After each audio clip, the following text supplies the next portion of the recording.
بسم اللہ الرحمن الرحیم۔ مرہم گلدار اردو، سیکنڈ ایئر۔ سوال نمبر 4، مرکزی خیال۔ اور مرکزی خیال میں ایک مرکزی خیال مرہم کے بارے میں پوچھا جاتا ہے۔ مختار کریمی شاعر ہیں اور رمز سخن اس کتاب سے ماخوذ ہے۔ نظم ہے: ہوائے تیز کیوں بےتاب پھرتی ہے، کبھی صحرا کبھی گلشن، کبھی ساحل کبھی دریا۔ ہوا جویائے مرہم تو نہیں ہے، کبھی ہم بھی یوں ہی بےتاب رہتے تھے۔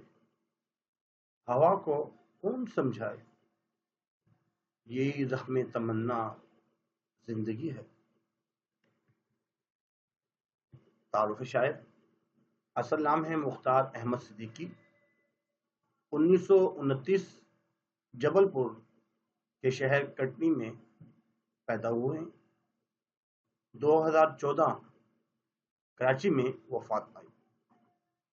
ابتدائی تعلیم جبل پور سے حاصل کی اور جب پاکستان بنا تو ہجرت کر کے حیدرآباد آ گئے۔ سندھ یونیورسٹی سے ایم اے کیا اور پڑھنے پڑھانے کے شعبے سے وابستہ رہے۔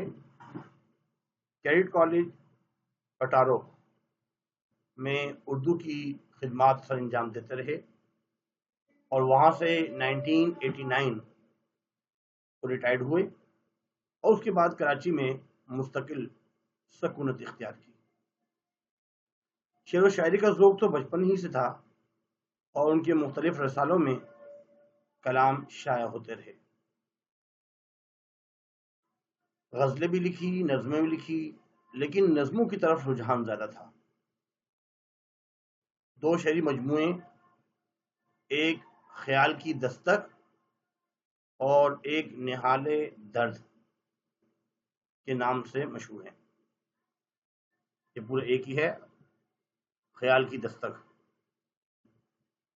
ان کی ایک آبیتی ہے: رم خوردہ غزال۔ مرکزی خیال مرہم کا: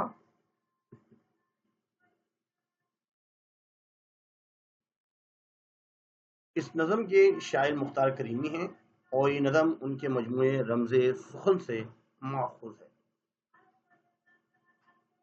بے چینی، بے قراری، بےتابی اور اضطراب انسان کی زندگی کا خاصہ ہے۔ خواہشات کو حاصل کرنے کے لیے انسان مضطرب، بے چین اور اکثر متحرک رہتا ہے، حرکت میں رہتا ہے۔ سکون موت ہے اور حرکت زندگی ہے۔ زندگی کے لیے حرکت کرنا ضروری ہے، متحرک رہنا ضروری ہے، بے چینی بے قراری سی رہتی ہے۔ غم اور پریشانیاں انسان کی قسمت میں لکھی جا چکی ہیں، لیکن یہ غم اس کے اضطراب یا بے چینی سے ختم نہیں ہوتے۔ اگر انسان اضطراب اور بے چینی کو سمجھ جائے تو زندگی گزارنا آسان ہو جاتی ہے۔ اسی طرح ہوا کا جگہ جگہ مارے مارے پھرنا، بےتابی سے پھرنا، یہ اس کے زخموں کا مرہم نہیں بن سکتی۔ لگتا تو ہے یہ مرہم کی تلاش میں کبھی صحرا کبھی گلشن کبھی دریا کی طرف چلتی رہتی ہے، پھرتی رہتی ہے۔ یہ اضطراب اور بے چینی تو زندگی کا حصہ ہے جو اس کے اختتام پر ہی ختم ہوگا۔ بقول شاعر: ہوائے تیز کیوں بےتاب پھرتی ہے، کبھی صحرا کبھی گلشن، کبھی ساحل کبھی دریا۔ آج کے لیے اتنا ہی کافی ہے۔ دوستوں کو لازمی شیئر کیجیے گا اور لائک لازمی کیجیے گا۔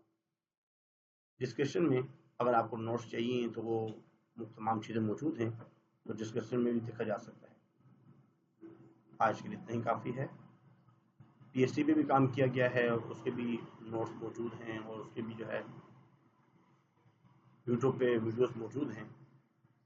ٹارگٹ پیپرز وغیرہ، M C Qs, short question answer, detail questions, ایسے ہی اردو کے بھی، تو اس میں سے دیکھی جا سکتی ہے۔ اللہ حافظ۔